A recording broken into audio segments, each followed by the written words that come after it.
What's up, guys? Welcome back to another trucking video. This one we are on quite an expansive trip. We are currently in Florida. We're just left my house and we are heading with nearly 4 stops.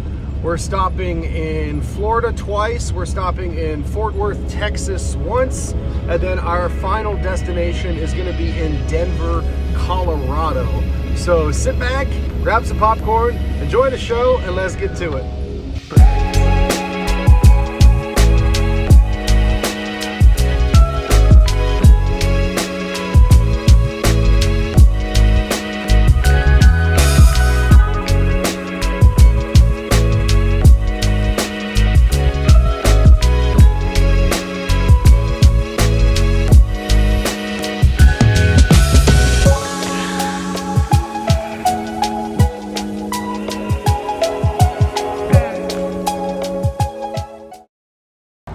So as of right now, we're a little bit behind, and I say behind, I literally just booked this load, but it was very unexpected. It just happened, and basically it's a new carrier, so I had to fill out the carrier packet.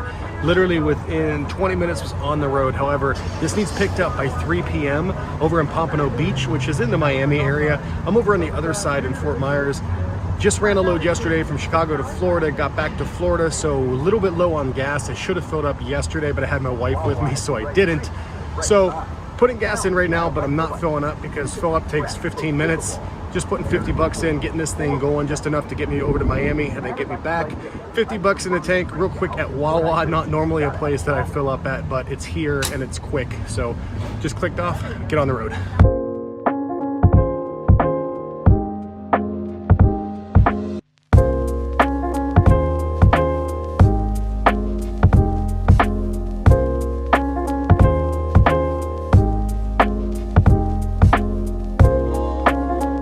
So if you know anything about Florida, we are going from Fort Myers over to Pompano Beach, which is in the Miami area. So we're going straight across Alligator Alley, 75. It's hit or miss. Sometimes I take this route and there's absolutely no traffic. Sometimes I take this route and we're absolutely bumper to bumper due to construction. I'm pretty familiar with this route because I used to live in Miami. So for quite a while, I was going back and forth from Miami to Fort Myers and Fort Myers back over to Miami when we were moving. So very familiar with this route, done this route even multiple times in the truck. So just hoping to not hit any traffic. I got to get there by 3 p.m. So the plan is to get loaded by 3, and then once we get loaded by 3, be able to get back home tonight, where then we have a 6 a.m. pickup tomorrow. So it's going to be an early morning tomorrow. It's currently Tuesday. So basically tomorrow on Wednesday, got to wake up at 3 a.m. to get to the pickup point by 6 a.m. So definitely going to be quite the journey, but overall it's going to be a great trip. Looking forward to it. Like I said, we're going basically from Florida to Colorado, or sorry, from Florida to Texas to Colorado. So that's on the docket today. So far, so good. Our ETA is 2:35. We have not lost any time at all. Been cruising at 70 the whole way, so we should be able to get there on time. We only have about 32 minutes to go. All right, so it looks like we're gonna make our pickup time, no problem. We should be there at 2:34. We're just about 1 mile away, so get this thing picked up and then heading back across where we literally just came from, back to head home, because we're staying at home for the night and then wake up tomorrow at 3 a.m. to head up to the pickup location of Hudson, Florida. Yeah, I know, I'm on the email. All right, so we just got to the pickup, good to go. Just got to get loaded, got all the paperwork done. It's a bit nerve-wracking. We're hauling glass. We are hauling glass nearly 2,700 miles. So, gonna have to be pretty damn careful on this one. Let's just hope that it's wrapped and shipped or packed well. So this right here is pickup number 1, and then we have another one right after this, which will be an A-frame, and then tomorrow we have another pickup. So definitely going to be full of a lot of glass. So let me tell you, sometimes you have to get creative. We've been here about 45 minutes. It took quite a while to get loaded up, so we had some issues upon loading. It's a super huge crate. The crate would not fit, so I had to help them with my pallet jack and then they had to use 2 forklifts to be able to load this thing on. So I have a standard size box, 26 foot, brand new truck. You know, it's a big box, but it would not fit lengthwise. So they had to switch it, which ended up being a problem. But the way that it's working is when I get to the drop off tomorrow, on Friday, they're going to just disassemble the crate, pull everything out. So that way we don't have to worry about unloading. Now, tomorrow my pickup is going to be at the place in which is the actual shipper. So they're going to be able to maneuver things around. This stuff cannot move without a forklift. My pallet jack basically does really nothing. So they're going to come in here because they actually have a dock. This place didn't have a full-on dock. So tomorrow they're going to come in with a forklift, be able to move things around and get things set the way they need to. For now, we got it in here, and I got it tied down. I anchored multiple points because with glass, you can never be too careful. So I'll show you guys what we got. Like I said, we had to get pretty creative with this. So this here was the crate that was causing the issues. Originally, as you can see, this would not fit this way. So unfortunately, they had to pull it in this way. There would really be no way to get it out unless, which my thinking was originally, was just tie a chain onto the anchor point down here and then pull it directly out with the dock. However, they didn't want to do that. They just rather disassemble the crate. So that's what they're going to do. So I have it anchored down there onto the E-Trax here. That way, pulling that way. This is leverage, so this is not moving anywhere. And then on this side, this is just here for reinforcement. It's not doing much. As you can see, it's got some tension on this middle anchor point here. But this whole thing is not moving an inch. So we're good here. Back here, so you can see the little contraption that I had put together. I basically spider webbed the entire thing, intertwining each peg with a ratchet strap, so we're all tied down. Of course, this is all glass, but with glass you can never be too careful. All right, so we just got loaded up. We're officially, the back is closed up, we're tied down, we're locked up. It's about 3:30. I wanted to get out of here at 3, but no big deal, we're all good. So gonna head home now. I have about a 3-hour drive home. It's on the way to my pickup tomorrow, so that's why I'm stopping at home. I'm gonna be on the road for about 5 weeks, so I wanna spend one more night with my wife before getting on the road. So tonight, I believe we're going to B-Dubs. It's Tuesday, so we got bone-in wings. So gonna go get some bone-in wings, I think, tonight. Aside from that, we've got an early morning tomorrow, 3 a.m. to be able to get to the pickup by 6. So I will see you guys tomorrow. The next morning. Well, good morning, guys. It is currently 3:30 in the morning. I woke at 2:10 a.m. this morning, got myself a shower, got everything ready to go for the last essentials before hitting the road. And we were officially on the road to the 6 a.m. pickup. Now, if you recall, I told you guys yesterday, we're gonna be on the road for about a month, a little over, about 5 weeks. So leaving is 100% the hardest part of this job. In fact, I really enjoy most of this job. I enjoy what comes with it. One of the hard things is definitely sleep consistency, because as a perfect example, some days you can wake up at 6 a.m. for a week straight, and other days you got to get up at 2, 1, 3 in the morning to get to your pickup or drop off, and that just comes with it. But by far, the hardest part of this job is leaving my home, leaving my wife, leaving my kitties, and it's always a hard thing to know that you're leaving for weeks and you're not going to see the one that you love so much for weeks on end, and that's always by far the hardest part. And of course, this is a very lonely job. You know, if you're not a person who can spend time with themselves and get along with themselves, it's going to be a pretty difficult job. You've got to spend time alone, you've got to learn how to spend time alone, and you really got to maximize it and enjoy it to the best of your ability. So last night we went to Buffalo Wild Wings. As I said, it was Tuesday night. I was able to get BOGO, so that was great. And it was great to spend a little bit of time together before hitting the road, but we're officially on the road. The truck GPS says 6:10 and Apple Maps says 5:58, so we're right in the middle of those. So just going to get there. We got, what was it, about 2 hours and 40 minutes roughly. And from there, we are then heading off to Fort Worth, Texas.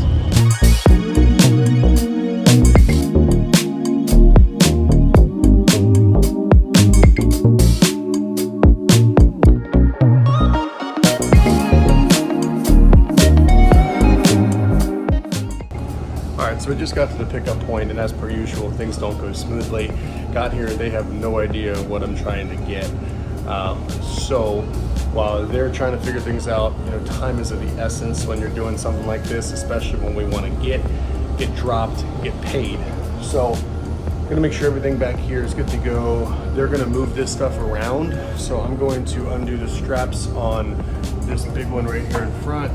That way we will be able to move it real easy. Then once that's done, I'm gonna do some trip planning for the next route to Fort Worth, and hopefully by then they'll be good to load and we'll be out of here.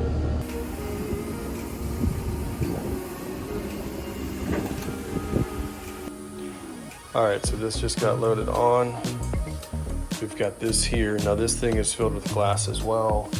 This is all glass. This thing's not going anywhere. However, they're worried about the integrity of this case because it's already starting to buckle on the side.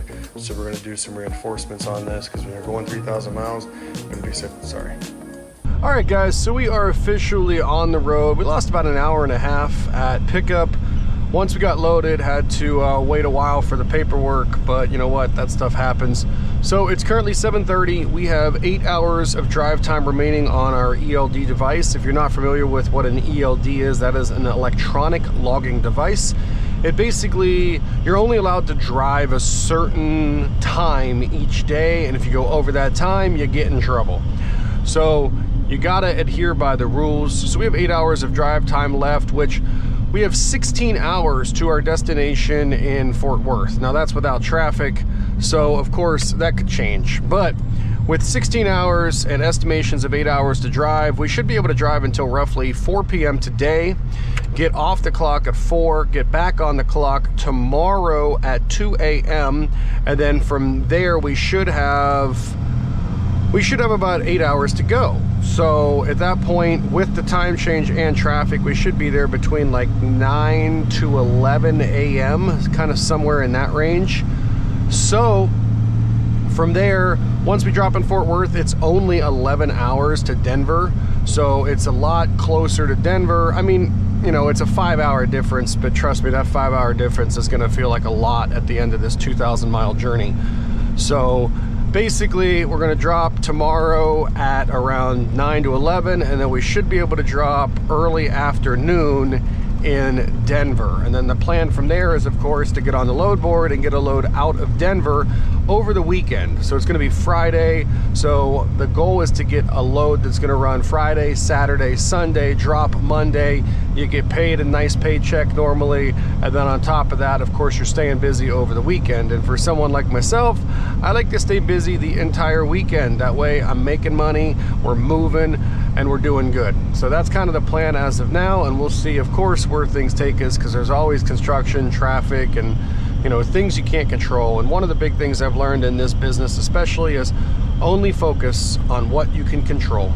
So we're on this road for about 150 miles yet, I believe. I've got my truck GPS over here, and then I've got Apple Maps here. I kind of go between both dependent on certain areas.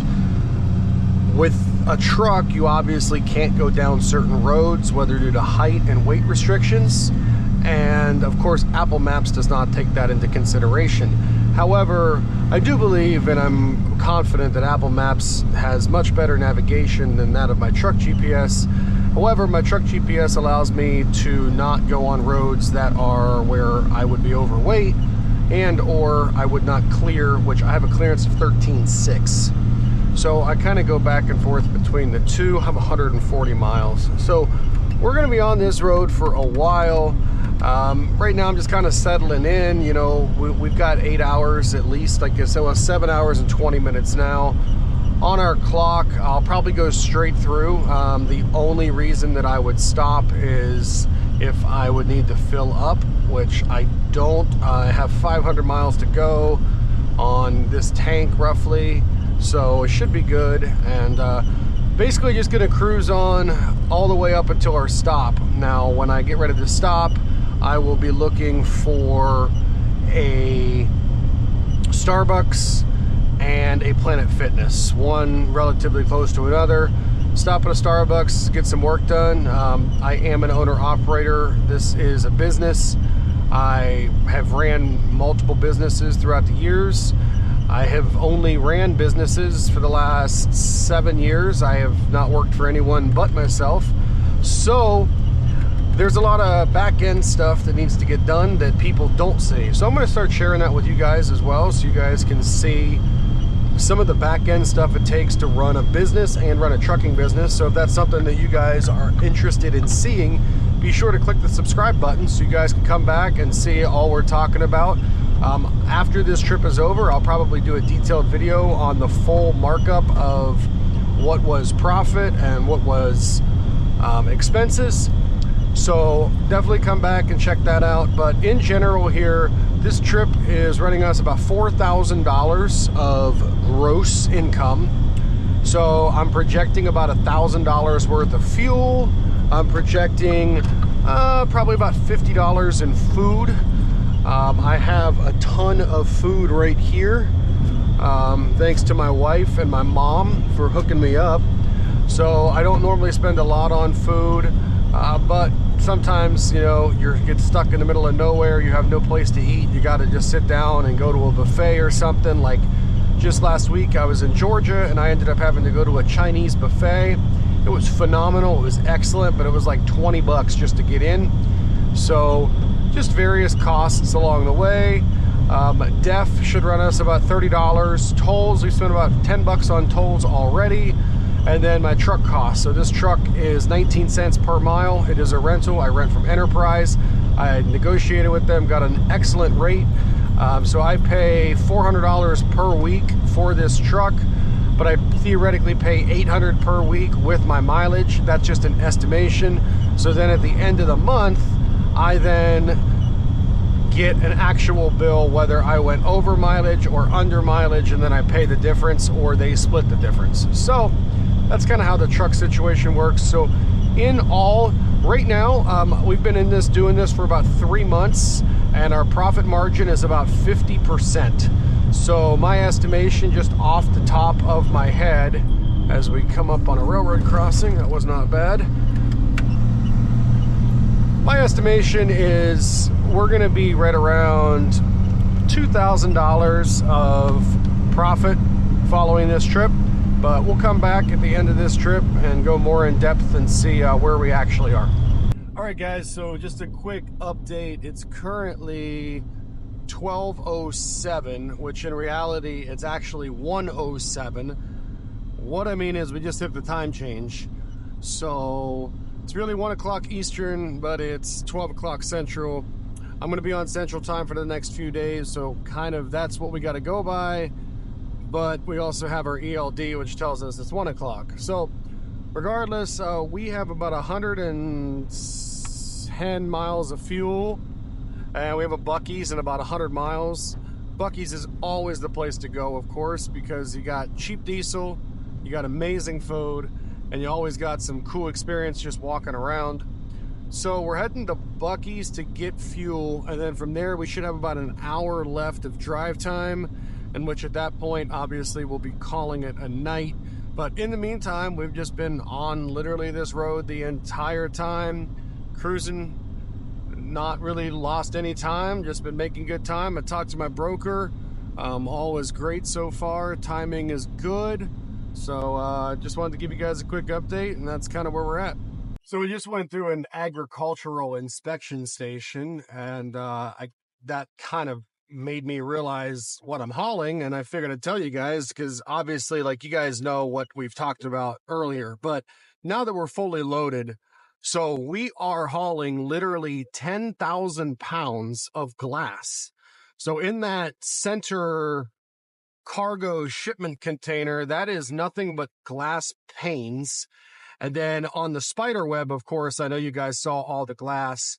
Then the only other thing that's not glass is the foundation of which the glass goes into, which was loaded this morning onto the side. So nothing but glass. That then leads me to this other point. Maybe it's just me, right? But I'm constantly going through weigh stations, constantly going through inspection stations. I've never understood the agricultural inspection stations. Why? Because you pull up, they ask you what you're hauling, they say cool, and you go. Now, I'm an honest, trustworthy person. I tell him what I'm hauling. I just told this guy I'm hauling glass. He's like, all right, man, have a great day. What if I wasn't an honest way station 1 mile ahead? What if I wasn't an honest, trustworthy person? What if I was hauling marijuana? And I was just like, oh, I'm hauling office furniture. Okay, man, you're good. I don't understand how that works. Way station closed. That's good. I always enjoy avoiding way stations when feasible. But I don't understand the agriculture inspection stations. Maybe somebody can explain that to me. Maybe I'm just don't understand them at all.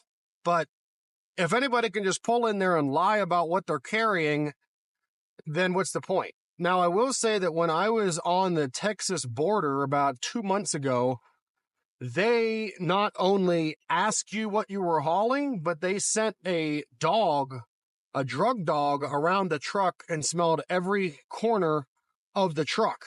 That is a whole different story. But in most of these situations, you're just pulling in. What are you hauling? Cool, you're good. Have a good one. So that's just a little thing that I just don't understand when it comes to agricultural inspection stations. All right, so update. We're about 4.5 hours until we hit our break. Well, no, until we hit the end of our shift. Doing the math, it looks to be that we will be in Fort Worth by 9 a.m. tomorrow, and we should be in Denver, Colorado by 7 a.m. on Friday. That is with a little bit of leeway, but no major delays. Don't have any intention of stopping aside from the required break. So just gonna keep pushing through. That'll leave us getting off the clock today at 3:30. The difference between my break clock and my drive clock is about 15 minutes. So rather than take a break and then drive another 15 minutes, we're just going to hunker down and find a spot to camp out for the night once we hit that break time limit, and then we'll go from there. Have about 300 miles left in fuel. I'm anticipating going about 350 miles in the 4.5 hours we have left. So we'll definitely need to get some fuel tonight before we call it a day. So that's just a current update. We have about 850 miles to go. So yeah, just cruising and enjoying the drive.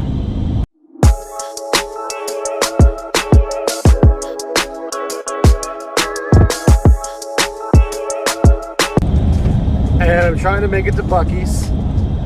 We had to stop at a way station, which kind of killed our MPG, hit a little bit of construction, and with that, we are now in the positive delta by about 5 miles. So I do not want to run out, hoping that we can make it as we enter to the sweet home, Alabama.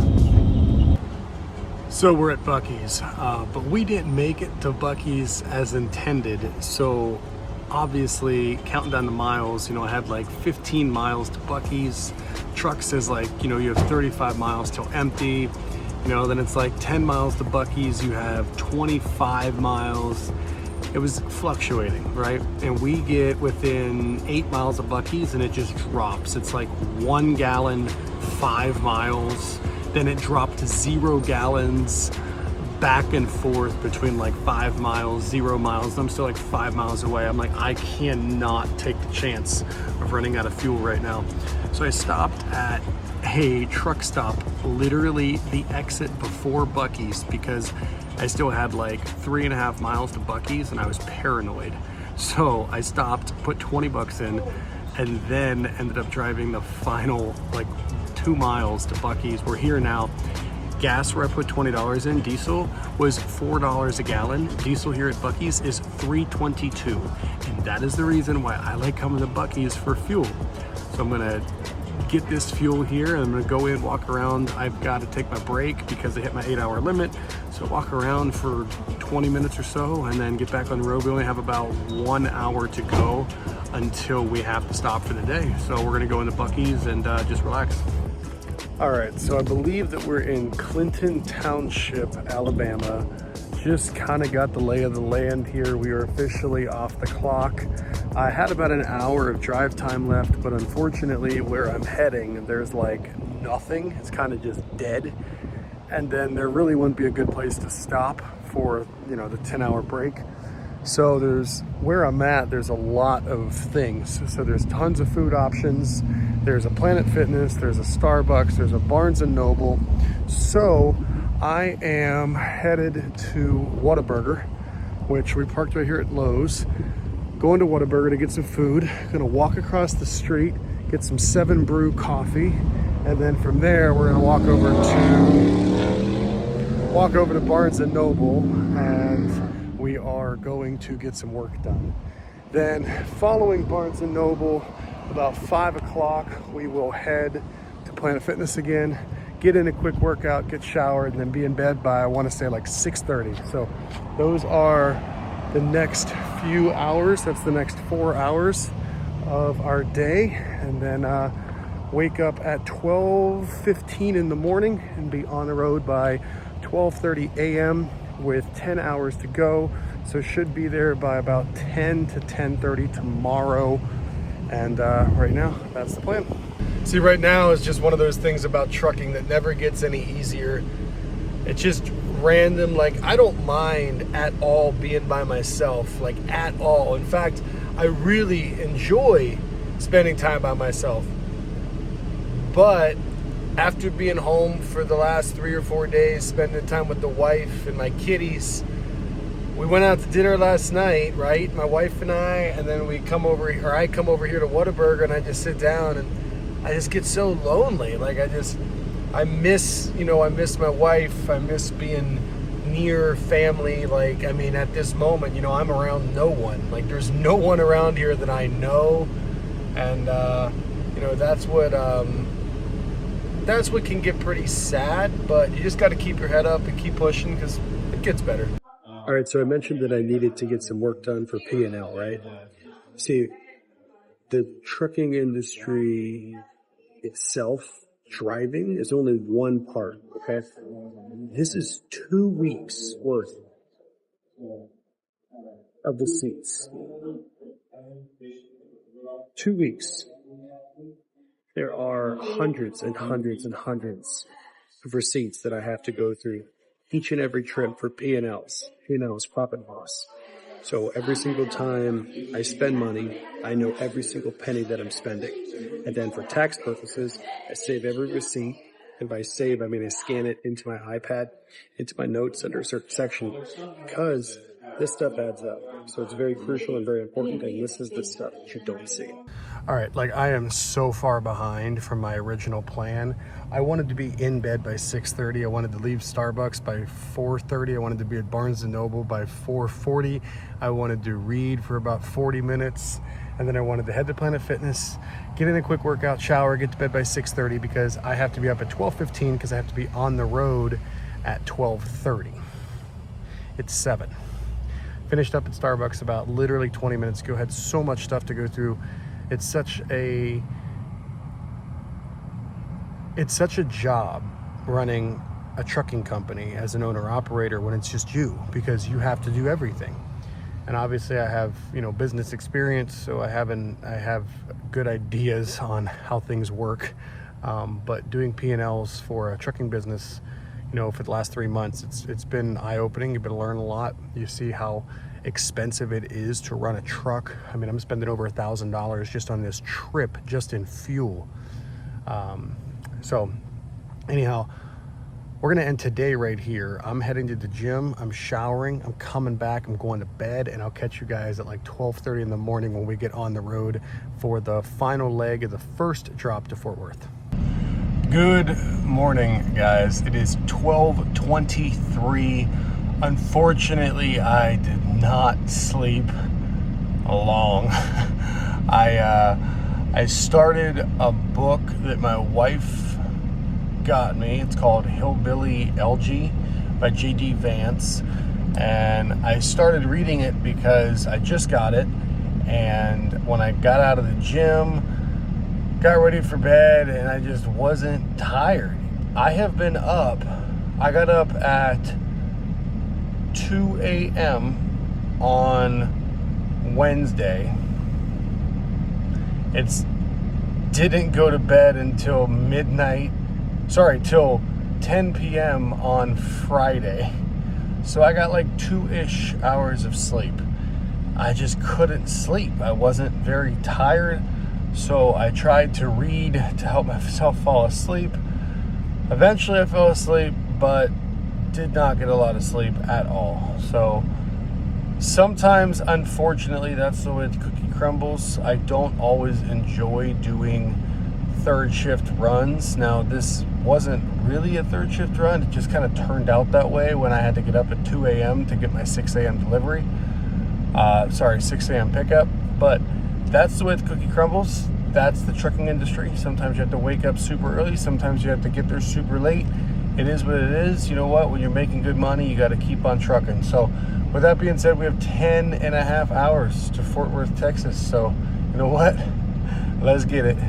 So update for you guys. It is 3 a.m. We have been on the road now for about 2.5 hours. Sunrise is at 6:30. So my plan is to roughly take my break around 7 o'clock. Well, we have a total of 7 hours left. We're going to have to take our mandatory required break. I stopped at a local gas station, went in Alabama, got myself a Monster. Also picked up a Subway breakfast footlong for $7. Subway always seems to be the one thing that is open 24 hours in gas stations, at least from what I've learned since being on the road. And a $7 footlong really can't go wrong. I mean, obviously it's not quite the same as a $5 footlong like back in the day, but then again, let's look around in today's world and let's actually see what hasn't gone up in price. Yeah, exactly. Just about nothing. So with that, picked up a sub and back on the road. I lost about 15 minutes, and that was within the first 15 minutes of leaving. So our ETA right now is 10:30 a.m. However, we do have to take our 30-minute break. So I'm expecting to arrive in Fort Worth about 11 a.m. From there, once we get unloaded, we have about an hour of drive time left. I'm going to use that hour. I'm going to drive that hour. And then once we hit that hour, we'll take our break, or basically we'll be done for the day. It'll probably be about 1 a.m., 2 a.m., 1 p.m., 2 p.m., somewhere in that range. And then from there, we'll have about 10 and a half hours to our final destination on this trip, which will, of course, be Denver, Colorado. So we should arrive in Denver right now as of about 9 a.m. on Friday morning. The plan is to drop, have another load already ready to go, pick up that load, and then from there we'll sit. The reason I say sit is because the time we get to Denver, we're almost going to be out of drive time since we'll be driving all night. So I need to find a local load, a load that's going to be able to get picked up without any issue, where I can pick it up, and then I will spend the rest of the night on Friday in Denver, which is perfect because I am meeting my cousin for dinner. So I'll be able to see her, have a good night out, have some good food out in Denver, get to bed, and then we'll wake up early on Saturday and go wherever that next destination takes us. So right now, that's the plan. 3:10 a.m. Just keep on trucking. Now, let me tell you something that really ticks me off. I have not stopped at all this entire journey. Aside from my required 30-minute break before 8 hours, and then, of course, stopping at the end of my 11-hour drive time for 10 hours. That is all I have stopped. I mean, I literally haven't even stopped to go to the bathroom. I've just been peeing in a bottle.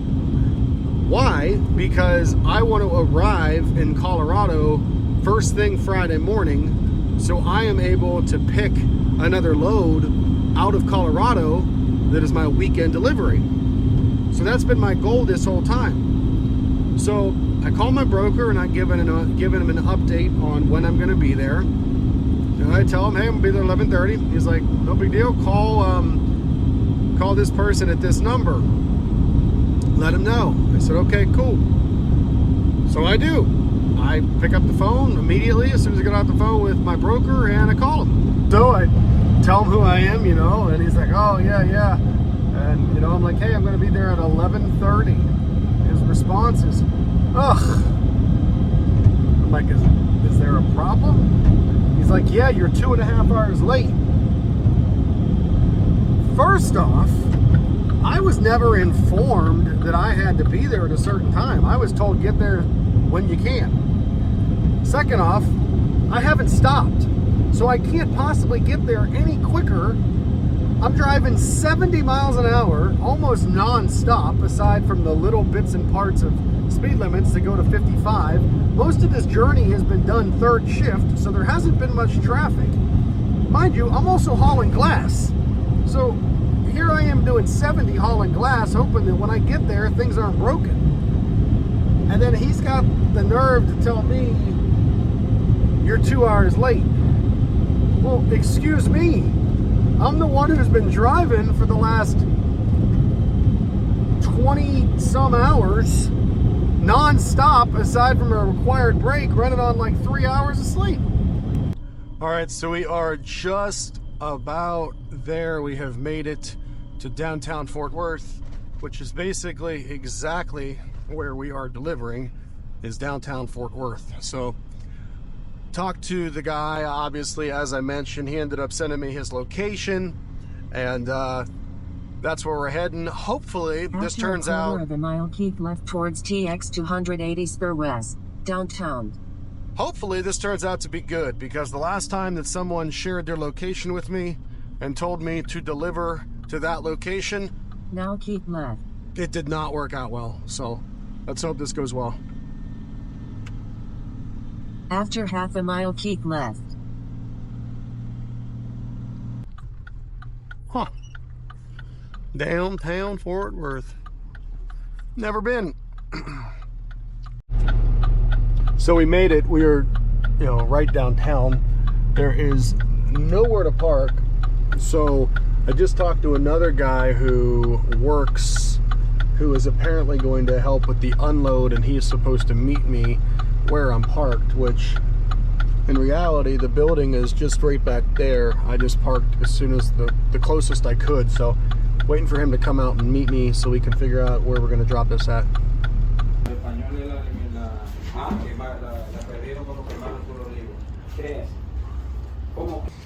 Alright, so they didn't have a forklift for this, so this just basically, we took 4 of us and kind of just got it out of here.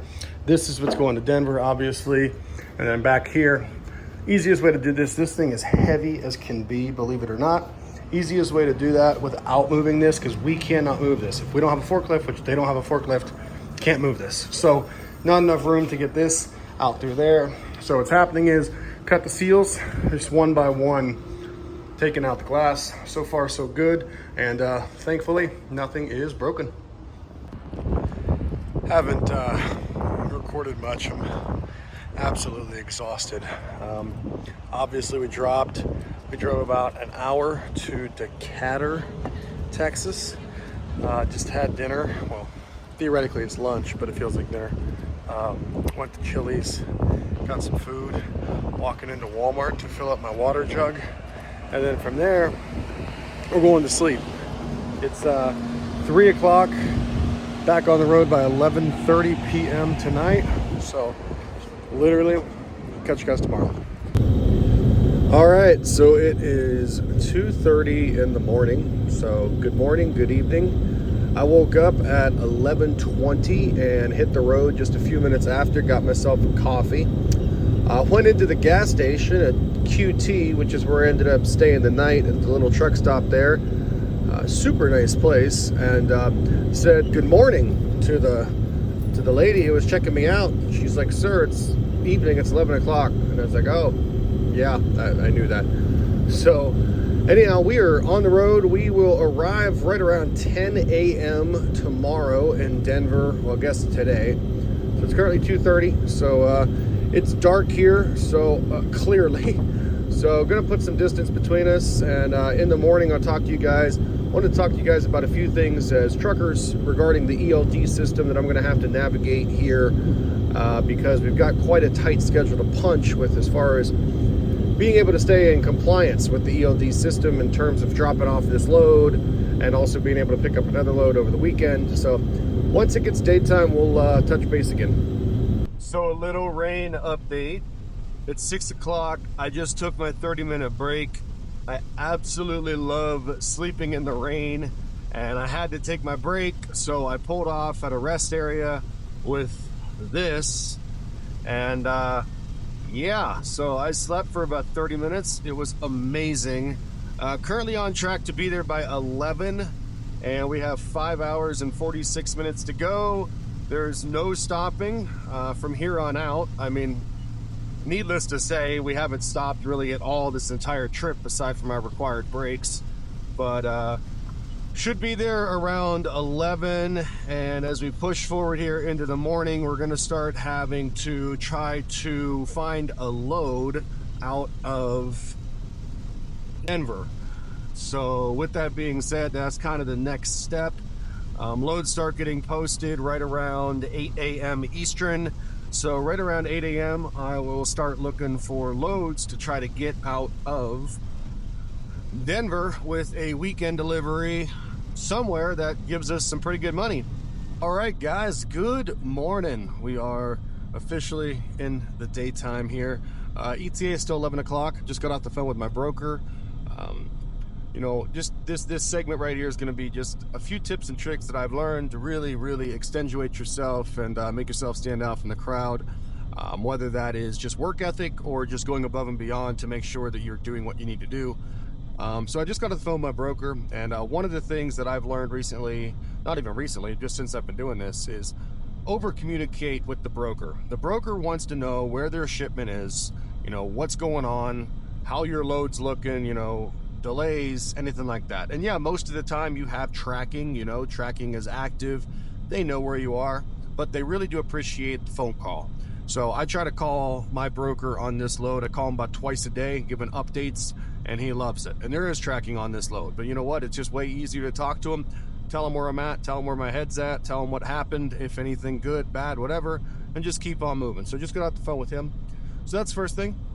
Next thing is, so let's talk about ELD, right? Electronic logging device. Now, as truckers, you are limited by drive hours, because back in the day, you didn't need drive hours. Now, I don't know about all the new school truckers, which obviously I am one, but I always see, you know, people saying like, oh, 300 miles in a day is a lot, or 400 miles in a day is a lot. I'm running about 900 to 1,000 a day right now in my time frame. I mean, this load alone was 975 miles. So we're running nearly 1,000 miles a day with an ELD device. So it's definitely possible.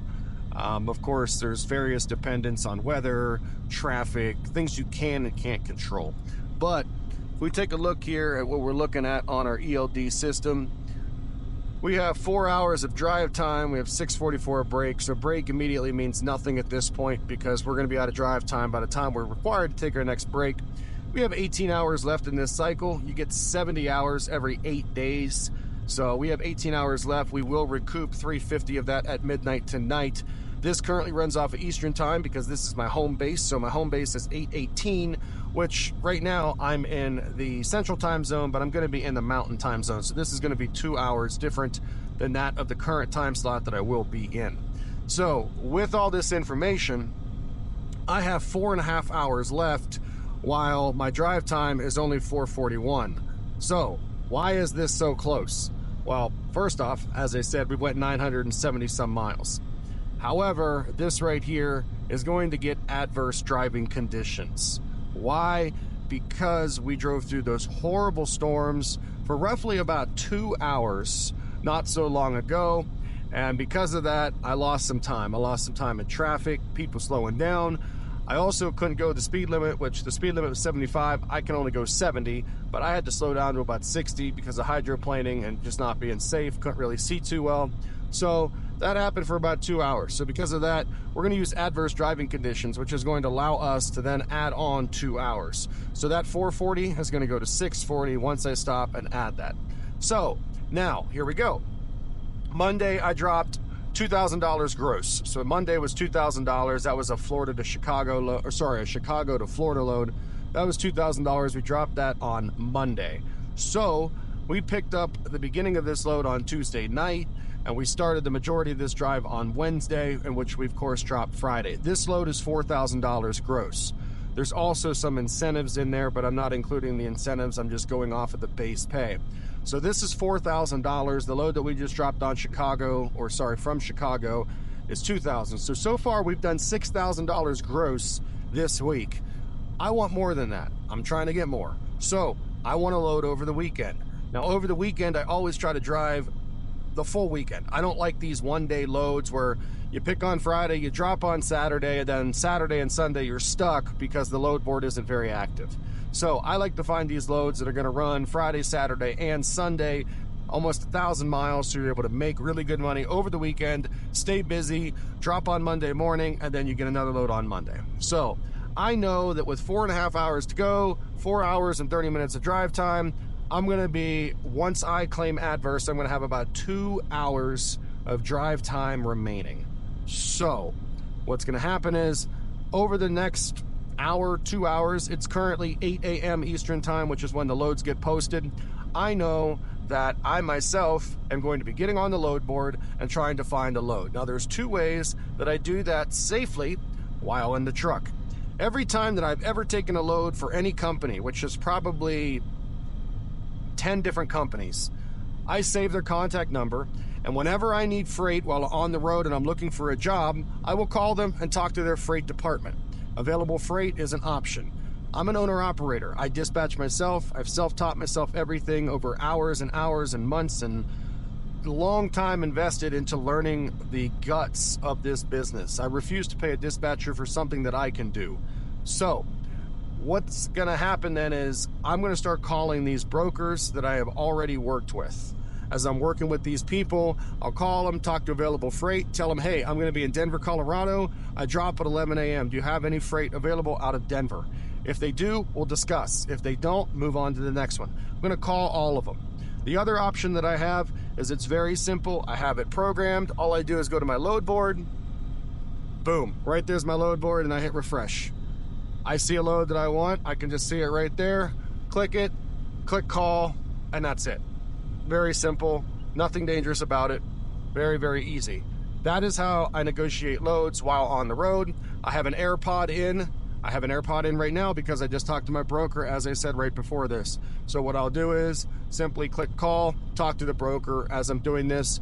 I kind of have a good layout of the United States, so I kind of know where I'm at, what the mileage would be.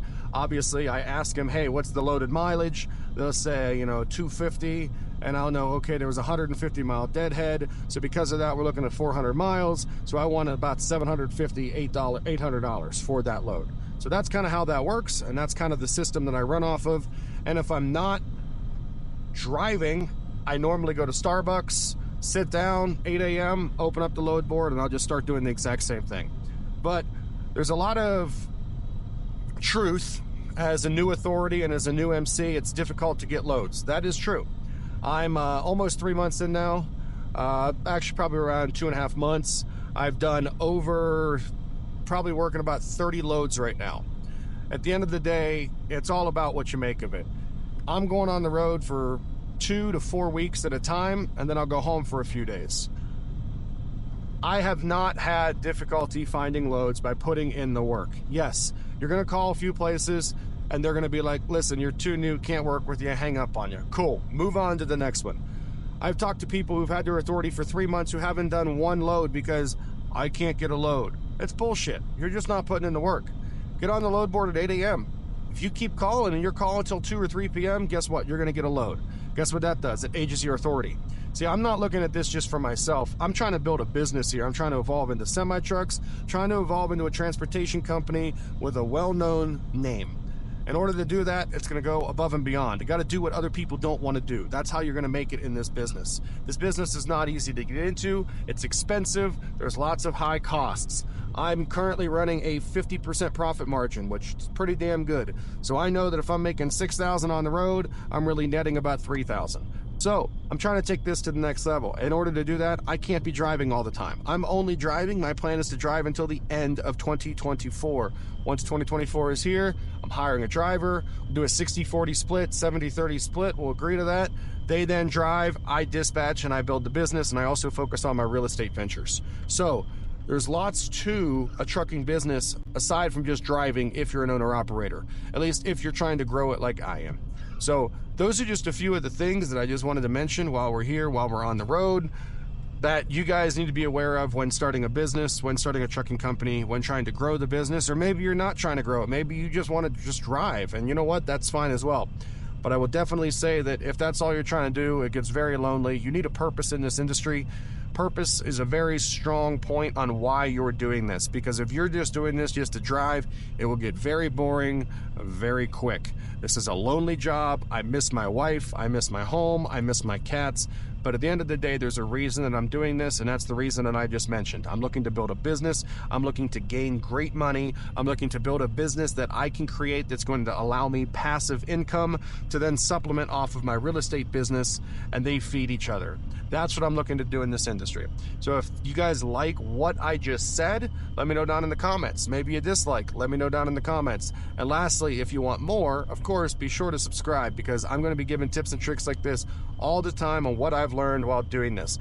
I'm not telling you what to do. Please note, you can do whatever you want. It's a free country. I don't care. I'm simply telling you what I do.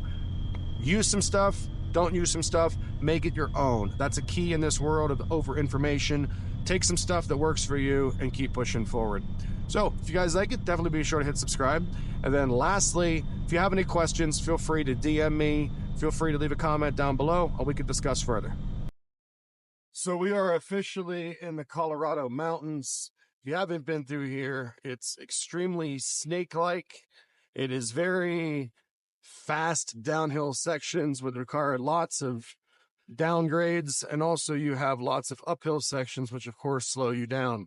So one of the other things that I see that truckers make a huge mistake on, now listen, my background aside from media is I used to race cars professionally, so I have a lot of experience when it comes to driving, and I've been into this trucking business a lot longer than just driving for this company of myself. I've been hauling race cars all over the country for years leading up to this. So when you're going downhill sections and the grade is quite steep, so many truckers just put their brakes on, and that's why you see all the smoke coming out of their brakes. Why? Because their brakes are on fire, because their brakes are hot. And then what happens? The brakes get so hot that they practically melt. Then they no longer stop your truck, and then you end up going down off the runaway truck ramp. That is what you don't want. So, how do you manage brakes downhill sections? It's very easy. Right here, you have an engine brake, okay? Engine brakes are useful because they use the engine to slow down the truck rather than the brake. My rule is 5 seconds on, 5 seconds off. That's not referring to the engine brake, that is referring to the brakes. So I will go ahead and I will put my engine brake on. Once the engine brake is on, I will give 5 seconds of braking pressure and then stop. I will then just continue down until I need to stop again, and I'll apply 5 seconds of braking pressure and then continue on. All of that while the engine brake is on. Once I get out of that grade, the engine brake goes off and I resume normal driving conditions. So just another quick tip for you guys if you're driving up and down mountainous terrain, whether you're in Colorado, the Appalachians, wherever you are, California. This is just a quick tip to avoid overheating your brakes and a way to be able to manage your brakes better.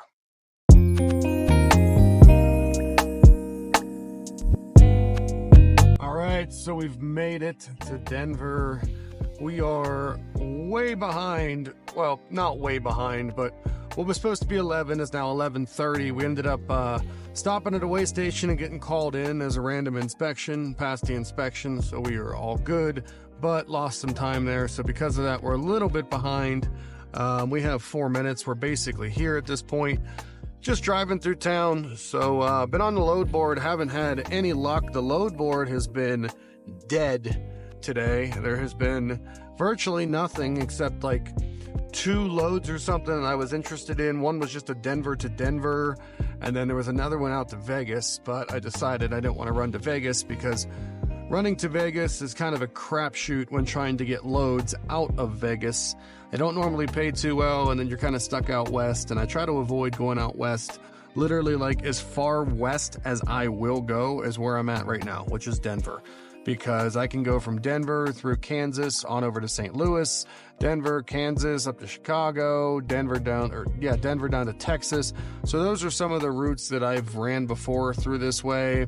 Denver, you can go down like to Louisiana, they go back to Florida. So various options, but this is just kind of an odd day for the load board. There is nothing on board. So as of right now, it looks like we might be spending the weekend in Denver, but we shall see.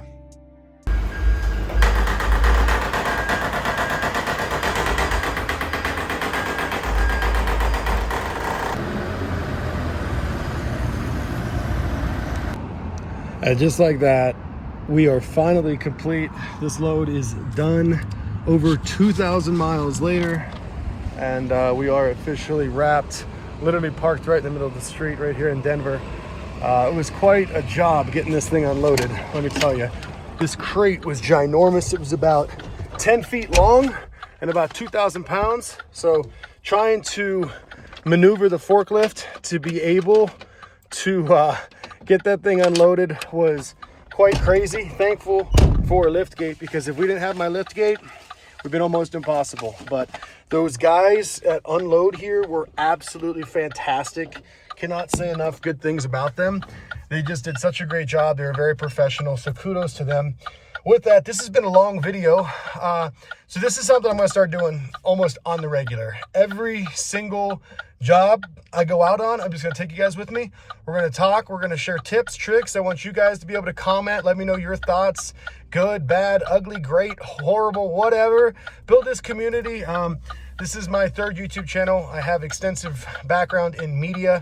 So media is not something that I'm new to. So gonna put some time into these, get these things out, get these things edited, and really make some good stuff for you guys. So hopefully you guys enjoyed. Let me know down below in the comments. Hit that like button. Be sure to hit the subscribe button so you guys don't miss everything that we've got coming forward. We got a lot of these videos coming.